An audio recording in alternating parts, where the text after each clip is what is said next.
ಇತ್ತೀಚೆಗೆ ರಾಜ್ಯದಲ್ಲಿ ನಡೆದಂತಹ ಬ್ಯಾಂಕ್ ರಾಬರಿ ಪ್ರಕರಣಗಳು ಸಾಕಷ್ಟು ಆತಂಕವನ್ನು ಸೃಷ್ಟಿ ಮಾಡಿದ್ವು. ಈ ಹಿನ್ನೆಲೆಯಲ್ಲಿ ರಾಜ್ಯಾದ್ಯಂತ ಪೊಲೀಸ್ ಇಲಾಖೆ ಕಟ್ಟೆಚ್ಚರವನ್ನು ವಹಿಸಿದೆ. ಪ್ರತಿಯೊಂದು ಜಿಲ್ಲೆಯಲ್ಲೂ ಕೂಡ ಆ ಒಂದು ಪರಿಶೀಲನೆಯನ್ನು ಮಾಡೋದಾಗಿರ್ಬೋದು, ಬ್ಯಾಂಕ್ ಅಧಿಕಾರಿಗಳಿಗೆ ಒಂದಿಷ್ಟು ಮಾಹಿತಿಯನ್ನು ನೀಡೋದಾಗಿರ್ಬೋದು, ಇಂತಹ ಒಂದು ಕಾರ್ಯವನ್ನು ಪೊಲೀಸ್ ಇಲಾಖೆ ಕೈಗೊಂಡಿದೆ. ಆ ಒಂದು ವಿಚಾರದಲ್ಲಿ ಸದ್ಯಕ್ಕೆ ಬಾಗಲಕೋಟೆ ಜಿಲ್ಲಾ ಪೊಲೀಸ್ ಒಂದು ಹೆಜ್ಜೆ ಮುಂದೆ ಇದೆ ಅಂತ ಹೇಳಬೇಕಾಗುತ್ತೆ. ಯಾಕಂತಂದ್ರೆ ನಿರ್ಭಯದಿಂದಾಗಿ ಸಾರ್ವಜನಿಕರು ಇರುವಂತಹ ಒಂದು ವಾತಾವರಣವನ್ನ ಇಲ್ಲಿ ಸೃಷ್ಟಿ ಮಾಡಿದ್ದಾರೆ. ಸದ್ಯಕ್ಕೆ ನಾನೀಗ ಬಾಗಲಕೋಟೆಯ SP ಕಚೇರಿಯಲ್ಲಿರುವಂತಹ ಒಂದು ಕಂಟ್ರೋಲ್ ರೂಮ್ ನಲ್ಲಿದ್ದೀನಿ. ನೀವಿಲ್ಲೇನು ದೃಶ್ಯದಲ್ಲಿ ನೋಡ್ತಾ ಇದ್ದೀರಿ, ಇದು ಬಾಗಲಕೋಟೆಯ ನಗರದಲ್ಲಿ ಮತ್ತು ನಗರದ ಹೊರಭಾಗದಲ್ಲಿ ಇರ್ತಕ್ಕಂತಹ ಎಲ್ಲಾ ಮುಖ್ಯ ರಸ್ತೆಗಳೇನಿದಾವೆ ಎಲ್ಲ ಕಡೆಯೂ ಕೂಡ ಕ್ಯಾಮ್ರಾಗಳನ್ನು ಅಳವಡಿಸಿದ್ದಾರೆ. ಆ ಕ್ಯಾಮ್ರಾಗಳ ಕ್ವಾಲಿಟಿ ಎಷ್ಟರ ಮಟ್ಟಿಗೆ ಇದೆ ಅಂತಂದ್ರೆ, ನೀವು ಈ ಸದ್ಯಕ್ಕಿನ ದೃಶ್ಯದಲ್ಲಿ ನೋಡ್ತಾ ಇದ್ದೀರಿ, ಇದು ಬಾಗಲಕೋಟೆಯ ನವನಗರಲ್ಲಿ ಇರ್ತಕ್ಕಂತಹ ಒಂದು ಜಿಲ್ಲಾ ಕ್ರೀಡಾಂಗಣ. ಈ ಜಿಲ್ಲಾ ಕ್ರೀಡಾಂಗಣದಲ್ಲಿ ಮುಖ್ಯ ವೇದಿಕೆಯಲ್ಲಿ ಯಾರು ಕುಳಿತಿದ್ದಾರೆ, ಆ ಬೋರ್ಡ್ ನಲ್ಲಿ ಏನು ಹಾಕಿದ್ದಾರೆ ಅನ್ನುವಂಥದ್ದನ್ನು ಕೂಡ ಸ್ಪಷ್ಟವಾಗಿ ಓದುವಂತಹ ರೀತಿಯಲ್ಲಿ ಆ ಒಂದು ಕ್ಯಾಮ್ರಾದ ಕ್ವಾಲಿಟಿ ಇರುವಂಥದ್ದು ಮತ್ತು ಯಾರ್ಯಾರಲ್ಲಿ ಓಡಾಡ್ತಾ ಇದ್ದಾರೆ, ಯಾರಿದ್ದಾರೆ ಅನ್ನುವಂಥದ್ರ ಮುಖಚೇರಿಯನ್ನು ಕೂಡ ಇಲ್ಲಿ ಕುಳಿತುಕೊಂಡು ಪತ್ತೆ ಮಾಡುವಂತಹ ಒಂದು ಕ್ವಾಲಿಟಿಯ ಕ್ಯಾಮ್ರಾವನ್ನ ಇಲ್ಲಿ ಅಳವಡಿಸಿದ್ದಾರೆ. ಇದು ಈ ಹಿಂದೆನೂ ಕೂಡ ಈ ಕ್ಯಾಮ್ರಾಗಳನ್ನ ಅಳವಡಿಸಿದ್ರು. ಆದರೆ ಇತ್ತೀಚೆಗೆ ಏನು ಮತ್ತಷ್ಟು ಕ್ಯಾಮ್ರಾಗಳನ್ನು ಹೆಚ್ಚಿಸುವ ಮೂಲಕ, ಅಂದ್ರೆ ಸದ್ಯಕ್ಕೆ ಈಗ ಬಾಗಲಕೋಟೆ ನಗರದಲ್ಲಿ 393ಕ್ಕೂ ಹೆಚ್ಚು ಕ್ಯಾಮ್ರಾಗಳನ್ನ ಅಳವಡಿಸಿದ್ದಾರೆ. ಇನ್ನೂ ಕೂಡ ಅಳವಡಿಸುವಂತಹ ಕಾರ್ಯ ಇನ್ನು ಮುಂದಿದೆ.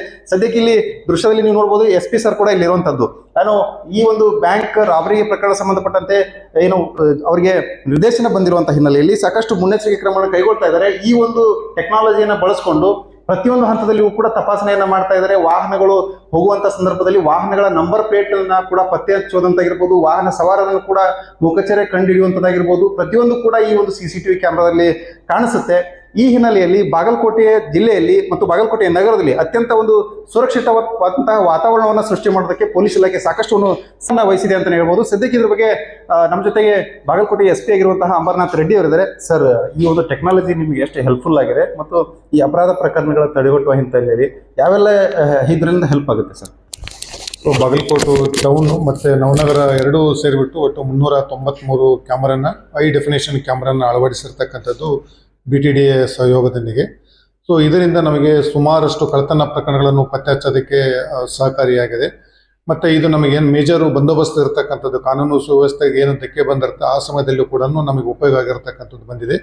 ಮತ್ತು ಮೇಜರ್ ಆಗಿ ನಮಗೆ ಟ್ರಾಫಿಕ್ ವೈಲೇಷನ್ಸು ಆಗ್ತಕ್ಕಂಥದ್ದು ಮತ್ತು ಏನಾದರೂ ಕಳ್ಳತನ ಪ್ರಕರಣಗಳನ್ನು ಯಾರಾದರೂ ನಾವು ಟ್ರೇಸ್ ಮಾಡಬೇಕಾಗಿತ್ತು ಅಂದರೆ ಅತ್ಯಂತ ಸಹಕಾರಿಯಾಗಿ ನಮಗೆ ಇದು ಬಾಗಲಕೋಟೆ ಜಿಲ್ಲೆಗೆ ಆಗಿದೆ. ಸೊ ಇದರ ಹೊರತುಪಡಿಸಿ ಇತ್ತೀಚಿನ ಘಟನೆ ನಡೆದಂಥ ಇದರಿಂದ ನೋಡಿದ ಮೇಲೆ ನಮ್ಮದು ಕಂಪಲ್ಸರಿಯಾಗಿ ನಾವು ಇಲ್ಲಿ ಸ್ಟಾಫನ್ನು ನೇಮಕ ಮಾಡಿಕೊಂಡಿದ್ವಿ. ಮತ್ತು ಬ್ಯಾಂಕರ್ಸ್ದು ನಮ್ಮದು ಟೌನಲ್ಲಿ ಆಗಿರ್ಬೋದು ಮತ್ತು ಇಡೀ ಜಿಲ್ಲೆಯಾದ್ಯಂತ ಒಟ್ಟು ಜಿಲ್ಲೆಯಾದ್ಯಂತ ಮೇಜರ್ 33 ಬ್ಯಾಂಕ್ಸ್ ನಮ್ಮ ಜಿಲ್ಲೆಯಲ್ಲಿದೆ. ಮತ್ತು ಇತರೆ ಬೇರೆ ಬೇರೆ ಫೈನಾನ್ಷಿಯಲ್ ಇನ್ಸ್ಟಿಟ್ಯೂಷನ್ಸು ಸೇರಿದರೆ 34, ಒಟ್ಟು 67 ಪ್ರಮುಖ ಬ್ಯಾಂಕ್ ಇದೆ. ಮತ್ತು ಅದರದ್ದೆಲ್ಲದ್ರದ್ದು ಬ್ರಾಂಚಸ್ ಬಂದು ಜಿಲ್ಲೆಯಾದ್ಯಂತ ಒಟ್ಟು 320 ಬ್ರಾಂಚಸ್ ಇದೆ. ಮತ್ತು ಸಂಬಂಧಪಟ್ಟಂಗೆ 305 ATMs ಇದೆ. ಸೊ ಈಗ ಆಲ್ರೆಡಿ ನಾವು ಪೊಲೀಸ್ ಇಲಾಖೆಯಿಂದ 240ಕ್ಕೂ ಹೆಚ್ಚು ಬ್ಯಾಂಕರು ಬ್ರಾಂಚರ್ಸ್ ಜೊತೆ ನಾವು ಮೀಟಿಂಗನ್ನು ಮಾಡಿದ್ದೀವಿ ಮತ್ತು ಅವರಿಗೆ ಸೂಕ್ತ ಸೂಚನೆಗಳನ್ನು ಕೊಟ್ಟಿದ್ದೀವಿ. ಏನು CCTV cameras public safety act ಒಳಗಡೆ ಹಾಕಬೇಕಾಗಿತ್ತು, ಎಲ್ಲಿ ವೈಲೇಷನ್ಸ್ ಇದೆ ಅಲ್ಲಿ ನೋಟಿಸ್ ಕೊಟ್ಟಿದ್ದೀವಿ. ಮತ್ತು ಅಲಾರಾಮ್ ಏನಾದರೂ ಇತ್ತಂತಂದ್ರೆ ಅದರದ್ದು ಬ್ಯಾಂಕ್ದು ಅಲಾರಾಮ್ ಯಾವ ಕಂಡೀಷನಲ್ಲಿ ಇದೆ ಎಂಬುದನ್ನು ಕೊಟ್ಟಿದ್ವಿ. ಮತ್ತು ಮೇಜರ್ ಆಗಿ 20 ಲಕ್ಷಕ್ಕಿಂತ ಹೆಚ್ಚಾಗಿ ಅವರು ಏನಾದರೂ ಬ್ಯಾಂಕಿಗೆ ಡಿಪಾಸಿಟ್ ಮಾಡೋಕ್ಕೆ ಹೋಗಬೇಕಾಗಿತ್ತಂದರೆ ಕಡ್ಡಾಯವಾಗಿ ಒಂದು ಗನ್ಮನ್ ಇರತಕ್ಕಂಥದ್ದು ಇದೆ. ಸೊ ಅದನ್ನು ತುಂಬ ವೈಲೇಷನ್ಸ್ ಮಾಡಿ ಅವರು ಮಾಡಕ್ಕೆ ಹೋಗ್ತಿದ್ದಾರೆ, ಅವರಿಗೆಲ್ಲ ಕೂಡ ನೋಟಿಸನ್ನು ಜಾರಿ ಮಾಡ್ತಾ ಇದ್ವಿ. ಮತ್ತು ಇದ್ರ ಜೊತೆಗೆ ಕೂಡ ಎಲ್ಲಿ 1 ಕೋಟಿಗಿಂತ ಅಧಿಕ ಮೌಲ್ಯದ ಏನಾದರೂ ATMಗೆ ತಾವು ಹಣ ಬರೆಸೋದಿತ್ತಂತಂದರೆ ನಮಗೆ ಒಂದು ರಿಕ್ವೆಸ್ಟ್ ಮಾಡಿದೆ ಅಂತಂದರೆ ಪೊಲೀಸ್ ಎಸ್ಕಾರ್ಟನ್ನು ಕೊಡ್ತೀವಿ. ಮತ್ತು ಯಾವುದೇ ರೀತಿಯಿಂದ ಘಟನೆ ಜರಗದಂತೆ ನಾವು ಮುನ್ನೆಚ್ಚರಿಕೆಯಾಗಿ ಕ್ರಮವನ್ನು ಒದಗಿಸ್ತಾ ಇದ್ವಿ. ಮತ್ತು ಇದ್ರ ಜೊತೆಗೆ ಕೂಡ ಬ್ಯಾಂಕ್ ಇರತಕ್ಕಂಥ ಬ್ರಾಂಚರಿಗೆ ನಾವು ಹೇಳಿಕೆ ಕೊಟ್ಟಿದ್ದೀವಿ. ಕಳೆದ 1 ವಾರದ ಹಿಂದೆಗಡೆ ಹೋಗಿಬಿಟ್ಟು CCTV ಕ್ಯಾಮರಾನ ತಾವು ಖುದ್ದಾಗಿ ಪರಿಶೀಲನೆ ಮಾಡಬೇಕು. ಯಾರು ಅನುಮಾನಾಸ್ಪದವಾಗಿ ವ್ಯಕ್ತಿಗಳು ತಮ್ಮ ಬ್ಯಾಂಕ್ ಸುತ್ತಮುತ್ತ ಓಡಾಡಿದಂದರೆ, ಬ್ಯಾಂಕ್ ಒಳಗಡೆ ಪದೇ ಕಂಟಿನ್ಯೂಸ್ ಇತ್ತಂತಂದ್ರೆ ಆ ಥರ ಇತ್ತಂತಂದ್ರೆ ನಮಗೆ ಇಮಿಡಿಯೇಟ್ಲಿ ಆಗಿ ಹೇಳೋದಕ್ಕನ್ನು ಹೇಳಿದ್ವಿ. ಮತ್ತು ಇದ್ರ ಜೊತೆಗೆ ನೈಟ್ ರೌಂಡು ಕೂಡ ನಾವು ಬಿಗಿಯಾಗಿ ಮಾಡಿದ್ವಿ. ಮತ್ತು ಹೆಚ್ಚಿಂದು ಚೆಕ್ ಪೋಸ್ಟ್ ಹಾಕೊಂಡಿದ್ವಿ. ನಾವು ಜಿಲ್ಲೆಯಾದ್ಯಂತ ಒಟ್ಟು 22ಕ್ಕಿಂತ ಹೆಚ್ಚು ಚೆಕ್ ಪೋಸ್ಟ್ ಹಾಕೊಂಡಿದ್ವಿ. ಅಲ್ಲಿ ವಾಹನಗಳನ್ನು ತಪಾಸಣೆ ಮಾಡ್ತೀವಿ. ಪ್ರಮುಖವಾಗಿ ಬೇರೆ ಬೇರೆ ರಾಜ್ಯಗಳಿಂದ ಬಂದಿರತಕ್ಕಂಥ ವಾಹನಗಳನ್ನು ತಪಾಸಣೆ ಮಾಡ್ತೀವಿ. ಎಲ್ಲಿ ಅನುಮಾನಾಸ್ಪದ ಬರುತ್ತೆ ನಮಗೆ ಹಿಡಿದು ಅವ್ರದ್ದು ವಾಹನನ ಜಪ್ತು ಮಾಡಿ ಪೊಲೀಸ್ ಇಲಾಖೆಯಲ್ಲಿ ಕಾನೂನು ಕ್ರಮ ತಗೊಂಡಿರ್ತಕ್ಕಂಥದ್ದು ಸಾಕಷ್ಟು ಉದಾಹರಣೆಗಳು ನಮ್ಮಲ್ಲಿ ಇದೆ.